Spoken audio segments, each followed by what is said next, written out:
Fazer algumas conclusões do texto que a gente acabou de ler, tá bom?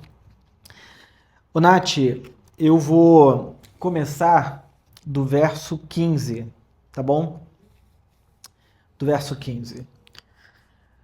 Lembrando que o apóstolo Paulo aqui, ele está escrevendo uma carta dura e ao mesmo tempo muito amorosa. É estranho pensar isso numa dureza amorosa. Mas Paulo está vendo uma erva daninha surgindo na igreja, que é o que ele chama de outro evangelho. O outro evangelho é o evangelho mais alguma coisa. Vocês já entenderam isso, né? O evangelho mais alguma coisa é outro evangelho. Ou a gente dilui, isso é, ou a gente diminui o evangelho, ou a gente acrescenta coisas ao evangelho. E a gente perde o evangelho. E Paulo está escrevendo uma carta dura porque ele está percebendo que algumas pessoas estão chegando na igreja e defendendo que para você ser cristão, para você seguir a Jesus, você tem que guardar aspectos da lei de Moisés. Você tem que seguir a Jesus mais o que Moisés disse, mais o que o Antigo Testamento disse. E Paulo está dizendo, não, a fé, como ele diz em Romanos, é algo que do começo ao fim, a salvação do começo ao fim se dá pela fé. Então é fé, mais fé, mais fé, mais fé do começo ao fim. Não é fé mais obediência, não é fé mais ato profético, não é fé mais louvorzão, não é fé. É fé, fé e fé. A vida com Deus é uma vida de fé. O que Deus espera de nós é fé. O justo viverá pela sua fé. Então, fé é a palavra que conduz a nossa vida. E é isso que Paulo está demonstrando, e é essa insegurança que muitas das vezes surge no nosso coração quando a gente pensa, é só fé. Como eu já ouvi muitas vezes, é muito pouco. Eu não tenho que fazer nada, eu não tenho que... Bom, Paulo está dizendo, é a vida de fé, que conduz, que transforma a nossa vida. No verso 15, Paulo vai fazer uma pergunta, que é o seguinte. O que aconteceu com a alegria que vocês demonstraram naquela ocasião? Qual ocasião? Quando ele pregou o evangelho para a igreja da Galácia. Paulo está lembrando aqui de um momento que quando ele chegou naquela igreja, houve uma alegria, um acolhimento do evangelho muito forte. E Paulo está dizendo o seguinte, o que aconteceu com aquela alegria? Aquele primeiro momento em que você experimentou o evangelho e teve seu coração aquecido, teve seu coração, a sua mente transformada. Bom, gente, eu não tenho dúvidas de que a vida cristã, ela é muitas das vezes acompanhada por altos e baixos. É muito comum que a pessoa, ao encontrar o evangelho, tenha aquela explosão de alegria, fica assim, meu Deus, que coisa maravilhosa. Mas com o passar do tempo, ela pode experimentar duas coisas. A primeira coisa que ela pode experimentar é um desânimo profundo no seu coração, diz, eu acho que eu senti alguma coisa errada, eu não entendi bem o que estava acontecendo. E a segunda coisa é ela pegar aquela alegria do evangelho que salvou a vida dela e começar a acrescentar coisas. E começar a dizer, para eu voltar para aquela experiência, eu tenho que fazer mais isso agora, mais aquilo, mais aquilo, mais aquilo, mais aquilo. E ela entra num ciclo viciado, adoecido, de cada vez mais experiência, como se fosse uma droga que você tem que experimentar de cada vez doses maiores para se sentir e continuar se sentindo vivo no evangelho. E Paulo está dizendo o seguinte, o que aconteceu com aquela alegria? A alegria de alguém que se converte é uma alegria simples, singela, mas poderosa o suficiente para que a gente lembre dessa experiência primeiro dizendo o seguinte, eu encontrei a Deus. Eu me lembro da minha experiência de conversão. Não foi uma experiência, em primeiro lugar, com a estrutura religiosa. Eu não sabia música nenhuma da igreja, eu não sabia versículo bíblico, eu não sabia nada disso. Isso veio depois, aprendi a ler a Bíblia, aprendi a cantar, mas a experiência da fé, ela veio primeiro e antes de tudo isso.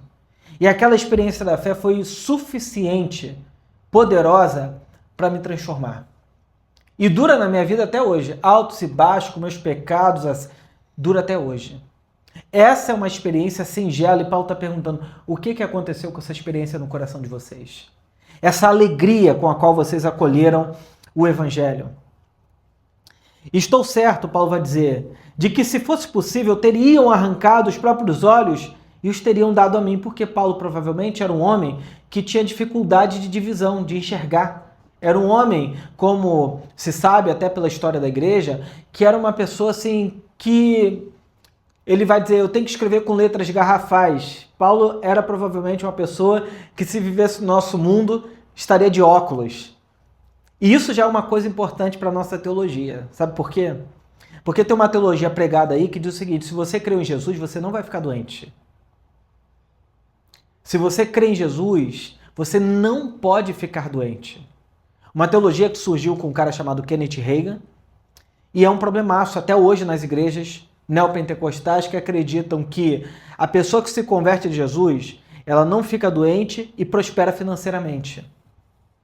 Essa é a teologia que domina o cenário evangélico brasileiro. E Paulo está dizendo que a igreja da Galácia suportou ele na sua doença. É um pastor doente pregando o evangelho e uma igreja amorosa acolhendo seu pastor na sua doença. E no mundo de hoje isso aqui é muito difícil, tá? Porque o ministério pastoral está baseado em performance e não em amor. E se a performance do pastor cai, a comunidade vai embora.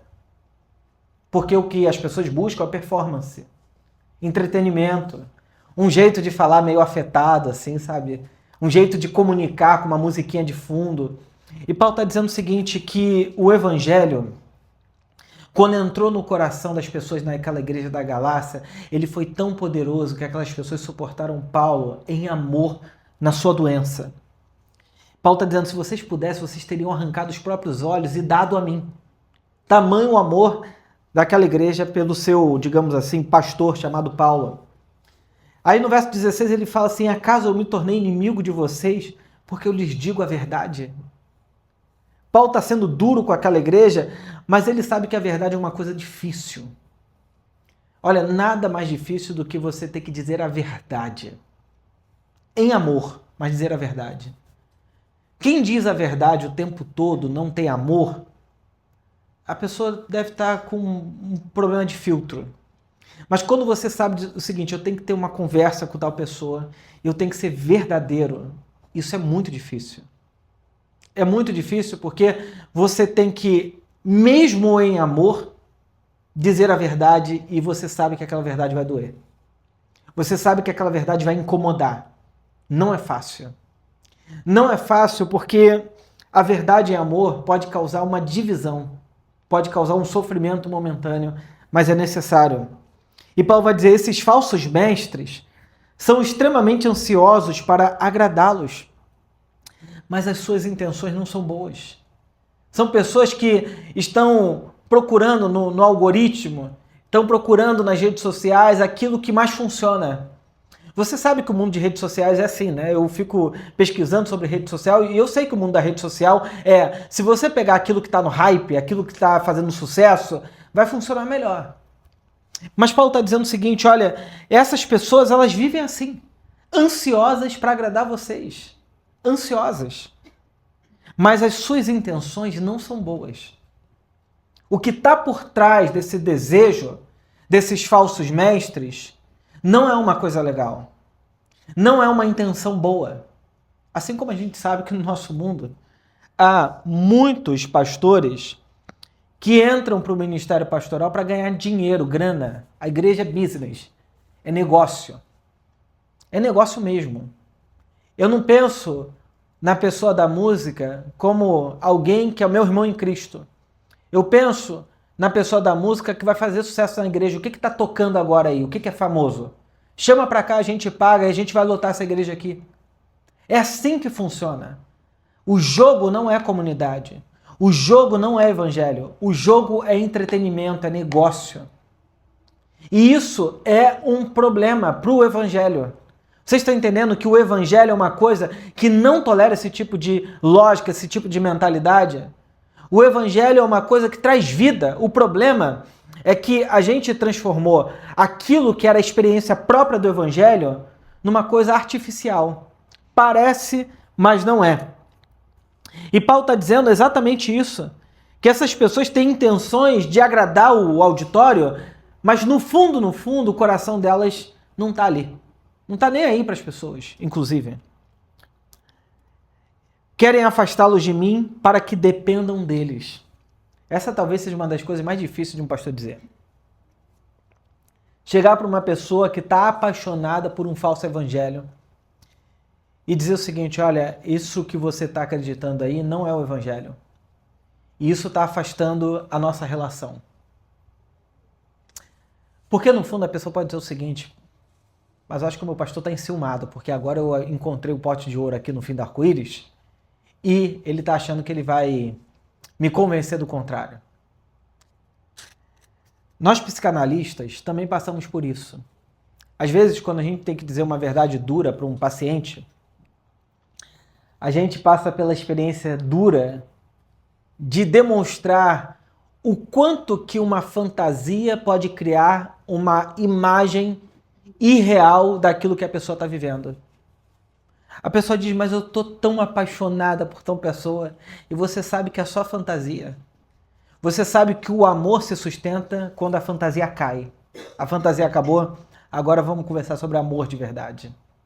Enquanto está no apaixonamento, na fantasia, tudo fica brilhante, bonito, perfeito, maravilhoso, e nada daquilo parece outra coisa senão assim: cheguei nas ruas de ouro, no novo céu, na nova terra. É fantasia. A fantasia tem a capacidade de tirar todos os aspectos negativos da realidade. E esse é o problema. E esse é o problema da teologia coach, esse é o problema da teologia da prosperidade, esse é o problema de muitas coisas que se alimentam de uma parte que pode ser até parcialmente verdadeira e exclui toda a realidade. Então, o que Paulo está dizendo é o seguinte: essas pessoas estão enganando vocês. Elas não estão sendo verdadeiras. E aí Paulo fala no verso 18, né? Se alguém deseja agradá-los, muito bem, mas que o faça sempre, não só quando eu estou com vocês. Ó meus filhos queridos, sinto como se eu estivesse passando outra vez por dores de parto, por sua causa. E elas continuarão até que Cristo seja plenamente desenvolvido em vocês. Gostaria de poder estar aí com vocês para lhes falar em outro tom, mas eu estou distante. Mais distante como estou, não sei o que mais fazer para ajudá-los. Paulo está dizendo o seguinte: eu estou sofrendo para que o evangelho seja formado. Eu estou sofrendo para que eu veja Cristo formado no caráter de cada um de vocês. Talvez seja a coisa mais profunda do ministério e do trabalho pastoral, do evangelista, do mestre, é fazer com que o caráter de Cristo seja forjado naquela pessoa. Essa é a coisa mais importante. Eu vou terminar aqui, eu iria continuar lendo os outros versículos, mas para fazer algumas aplicações a partir disso aqui que Paulo diz para a gente. A primeira coisa que nós podemos identificar aqui é que tem uma palavra fundamental, que é a liberdade, que permeia toda a carta de Gálatas. Foi para a liberdade que Cristo vos libertou, liberdade, liberdade, liberdade. Só que essa liberdade é acompanhada de uma responsabilidade sóbria e madura. Você não dá liberdade para uma criança de 5 anos de idade, porque você sabe que ela não tem condições nem mentais de sustentar e suportar a sua própria liberdade. O cérebro humano, já falei isso, se desenvolve até os 25 anos de idade. O cérebro, a parte fisiológica, se desenvolve até os 25 anos de idade. E desenvolve uma parte fundamental, que é a parte das decisões, inclusive, do nosso cérebro. Então, a liberdade, quando não é acompanhada de alguém profundamente responsável e de alguém profundamente, digamos assim, vinculado ao outro, essa pessoa causa desastre na sociedade. Porque liberdade absoluta vira um autoritarismo. Uma pessoa que tem liberdade absoluta e não tem o outro na liberdade dela, ela, na realidade, se torna um problema para a sociedade. Porque ela vai rompendo lá social, atravessa com um carro em alta velocidade no sinal vermelho, atropela as pessoas. Ela não se importa, por exemplo, que o dinheiro que ela recebe para sustentar sua família é o dinheiro da família também, então ela vai e gasta do jeito que quer. Ela não se importa com o tempo do outro, então ela marca, por exemplo, vamos tomar um café 5 da tarde. A pessoa chega às 5h40 e diz assim, eu estava ali conversando, não se importa com a outra pessoa. Ela acha que liberdade é irresponsabilidade absoluta, só que não é. A liberdade da qual o Evangelho nos propõe é uma liberdade responsável ou uma liberdade cativa pelo Evangelho. Uma pessoa realmente livre é uma pessoa que aprendeu a colocar, inclusive, limites na sua liberdade para que ela tenha liberdade de verdade. Tem um filósofo muito interessante do século XIX, né? Que ele tem uma frase que é parte de um conto, de uma história.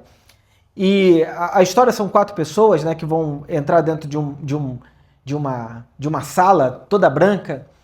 E aí elas, dentro dessa sala branca, elas começam a conversar, a conviver, elas acham tudo maravilhoso. E de repente elas começam a criar conflito umas com as outras, né? Achando que elas estavam no mundo perfeito, de repente elas começam a criar embates, conflitos umas com as outras. E elas percebem que o problema do mundo para elas não é o mundo perfeito, o problema são os outros, né? E aí a frase é, o inferno são os outros, né? É uma narrativa, uma novelinha que esse filósofo contava, né? A ideia é de que se eu viver no mundo sozinho, sem ninguém, e essa ideia passa na nossa cabeça o tempo todo, né? Eu vou desistir de tudo, vou comprar uma casa no alto de uma montanha e ninguém vai me perturbar lá. Só que você leva você, a sua cabeça, a sua vida. Então, se a gente não aprender a conviver bem com a gente e com o outro, o nosso mundo ele vai ser sempre chato, ruim. Então, essa capacidade importante da gente conviver, se relacionar com liberdade é fundamental. Só que é uma liberdade acompanhada de uma responsabilidade. E aí, o ponto é que o Evangelho, ele, quando nos responsabiliza, ele nos liberta, por exemplo, da falsa sensação de controle que a gente tem. Paulo aqui, ele está sendo duro com a igreja, mas não querendo controlar a igreja.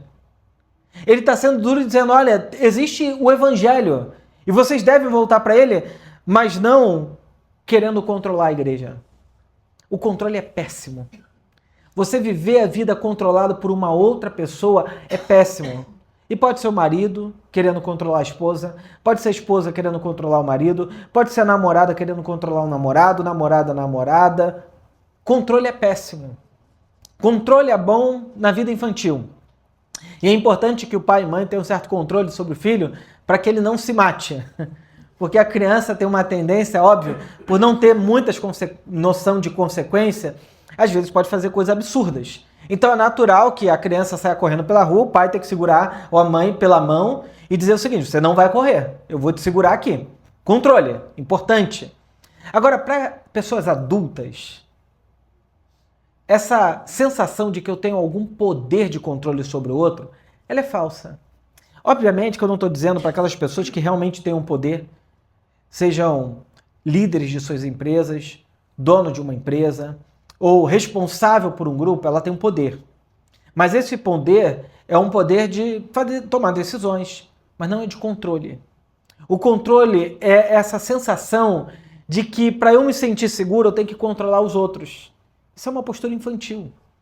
A postura de uma pessoa amadurecida é, bom, eu tenho responsabilidade, eu tenho autoridade sobre algumas coisas, mas o meu limite vai até aqui.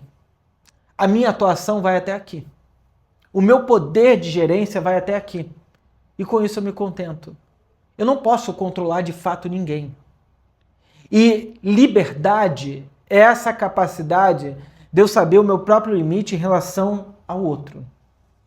Mas quantas das vezes a gente passa na nossa cabeça o desejo assim de dominar o outro, controlar o outro para que ele seja exatamente a pessoa que eu quero?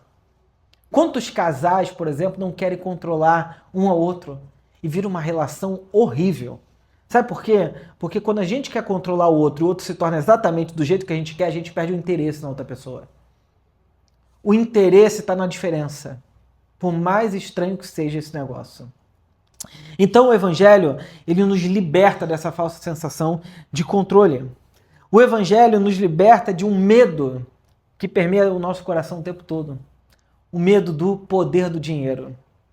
Meu irmão, se tem uma coisa que mexe com o ser humano é grana. Dinheiro. E é sempre a sensação de que está faltando. Não foi suficiente. Dinheiro mexe com a gente. E se a gente quer realmente viver uma vida de liberdade, a gente tem que superar o poder do dinheiro na nossa vida. Porque exerce poder. Exerce. Não é à toa que quando quebra a bolsa de valores, como já aconteceu em alguns momentos da história, o que as pessoas fazem não é, bom, eu vou reconstruir minha vida. Elas se matam. Se matam por quê? Porque ela perdeu o poder que ela tinha interno e que governava a vida dela. Dinheiro mexe com a gente. Fica sem pagar uma conta para você ver o que acontece com a sua cabeça. Sem pagar o plano de saúde. Não é difícil? Porque mexe com a gente.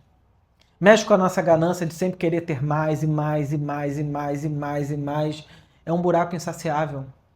Por isso que o Evangelho é um convite ao contentamento. Contentamento é diferente de uma vida passiva. Porque tem gente também que é passiva e fala assim, eu tô bem do jeito que eu tô, não quero progredir, não quero nada. E fica estagnado. Não é disso que eu tô falando. O contentamento é diferente. O contentamento é, bom, eu vou trabalhar para mais, mas o que eu tenho, eu posso dar graças a Deus porque é bom. Deus está cuidando de mim, eu tenho o suficiente para viver. Contentamento. É viver contente em toda e qualquer situação. Muitas das vezes, o que habita o nosso coração é a voracidade. Já que eu não tenho tudo que eu quero, eu não tenho nada. A cabeça que vive assim fica se sentindo sempre na falta. Eu não tenho nada. Será que não tem nada mesmo? De maneira absoluta? Será que você não tem o suficiente que Deus te deu e Deus doou para você? E você pode dizer, Senhor, eu não tenho assim, eu tenho um monte de coisa que eu gostaria de ter. Mas ao mesmo tempo, eu tenho tudo que eu preciso para me manter vivo. E obrigado por isso. O contentamento é colocar o limite nessa voracidade que a gente tem para a vida.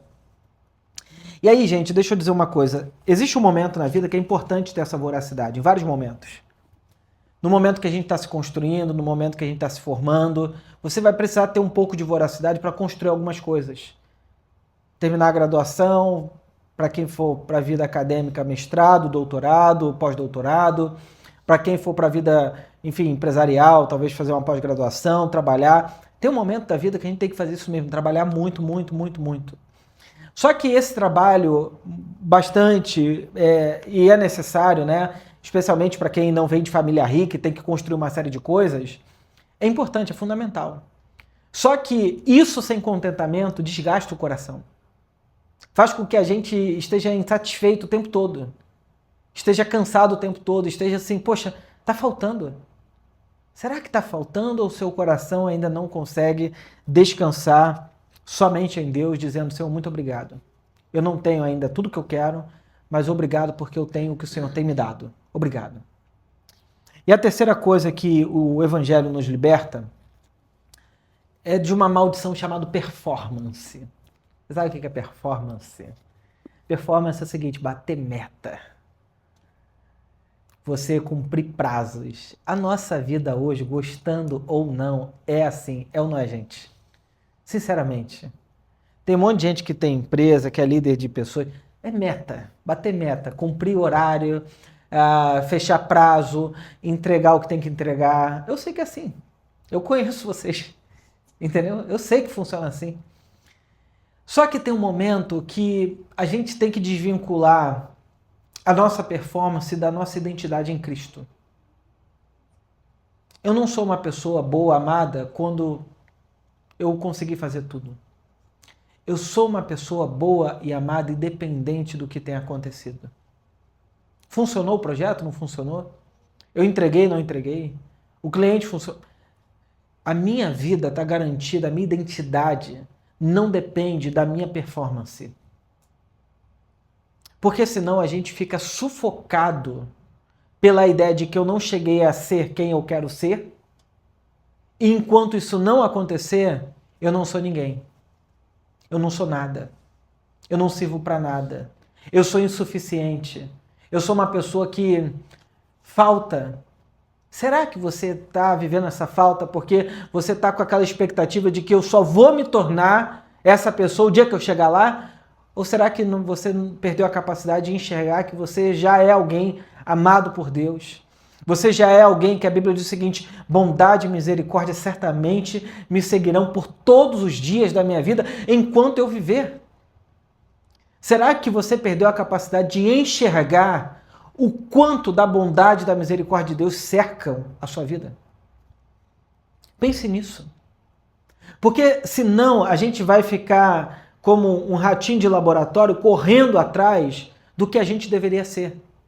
Tem um autor da área de liderança que ele diz uma coisa que eu gravei na minha cabeça que é muito interessante.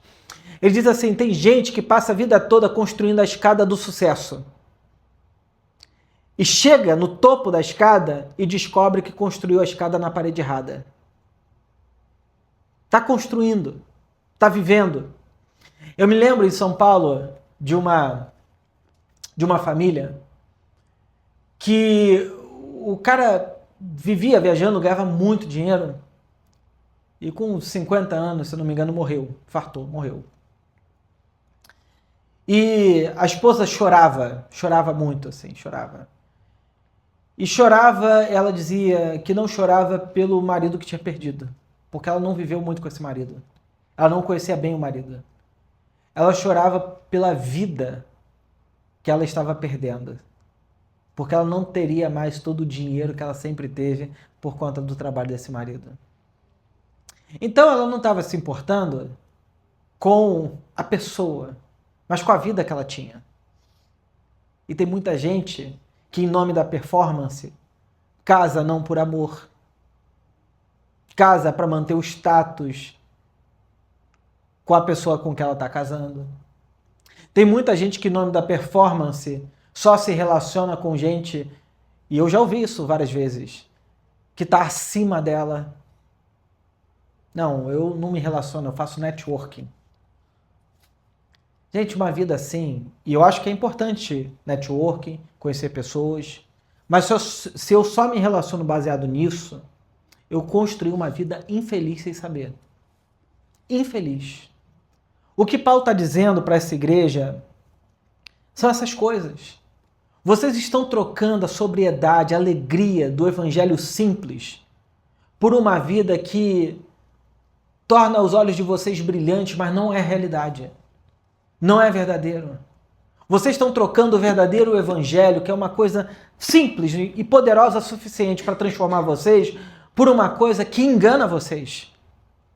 E não tenham dúvidas, nós podemos construir uma vida enganados, vivendo enganados. Eu vi o novo filme, né, da Anitta na Netflix e, como sempre, não dá para desligar o botão assim do psicanalista, então fica ligado o tempo todo.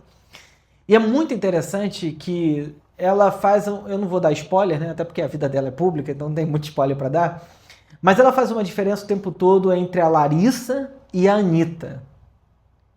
E a Larissa construiu a Anitta. A Anitta é a pessoa pública, a Larissa é a pessoa privada. Bom, como psicanalista eu desconfio disso. Acho que um constrói o outro, é uma gangorra. Mas o interessante ali é que essa coisa que ela está dizendo, que é o que nós chamamos na psicanálise de falso self, falso eu, ela acontece com a gente cristão também. De modo que a gente vai construindo uma vida não associada ao evangelho que nos coloca numa vida verdadeira, autêntica, de verdade, mas faz com que a gente crie uma capa para agradar o pastor, a igreja, a comunidade, e a gente não consiga ser a gente. E isso é um problema. É um problema grave. Porque no fundo, o evangelho é um caminho de autenticidade, de verdade, de autonomia, de capacidade de ser autorresponsável. Mas a gente pode artificializar o evangelho na nossa vida, construindo uma imagem e uma capa, como diz o Branham Manning, de modo que todo mundo nos admire e ninguém nos conheça. Esse é o falso evangelho. O falso evangelho produz pessoas artificiais, com alegria artificial, com devoção artificial, com santidade artificial e com vida artificial. Você quer conhecer o evangelho? Saiba que você vai ter que lidar com pessoas reais. Nos seus medos, nos seus pecados, nas suas angústias, nos seus sofrimentos, nas suas alegrias, com as suas doenças.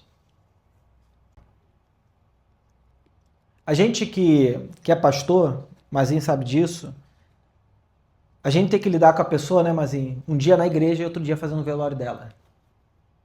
É vida nua e crua. Eu lembro que quando eu fui pastorear Nilópolis, primeira semana morreram 3 pessoas da igreja. Primeira coisa que eu fui fazer é velório. Eu não tinha nem...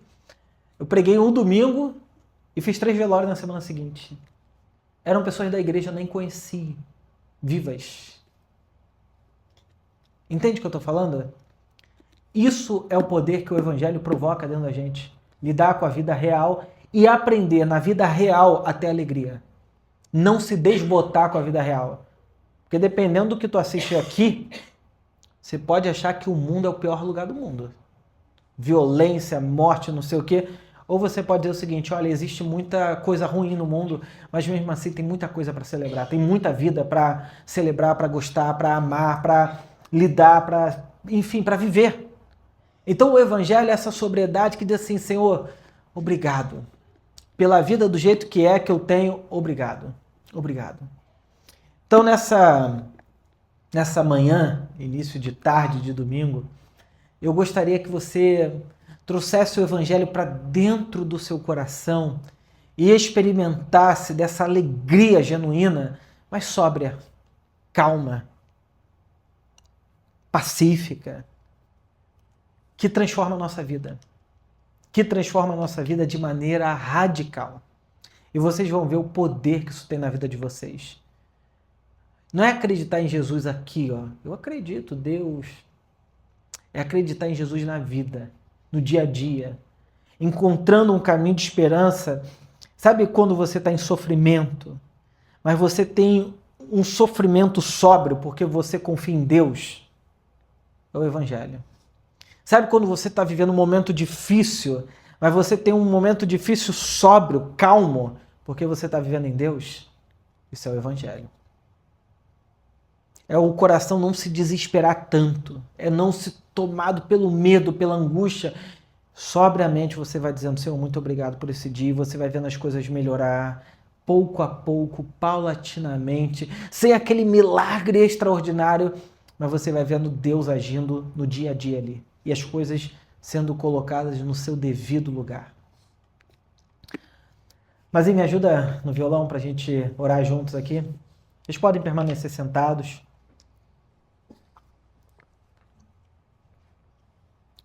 A gente vai ter um tempinho de oração. Vou ficar sentado, tá, Mazinho?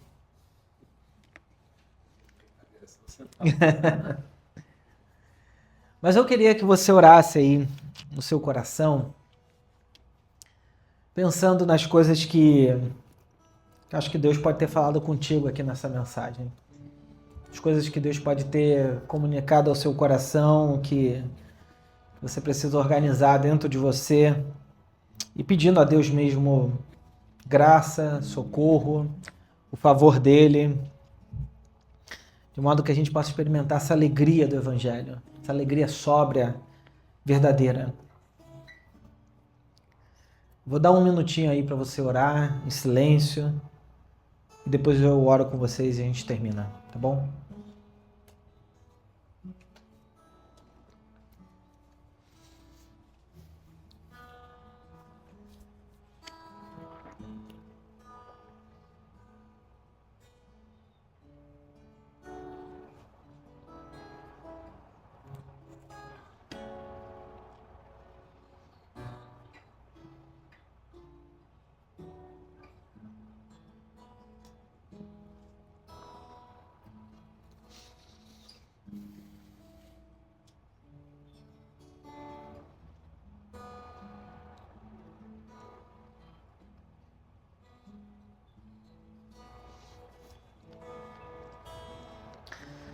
Deus querido, como é bom, Senhor, nós podermos contar com a sua presença, Pai. Como é bom a gente poder contar com a verdade do teu Evangelho, Senhor.